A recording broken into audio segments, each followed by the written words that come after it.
You ask Tiger to solve.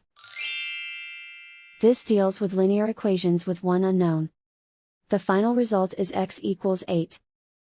Let's solve it step by step. Simplify the expression. Group like terms. Simplify the arithmetic. Group all constants on the right side of the equation. Subtract 10 from both sides. Simplify the arithmetic.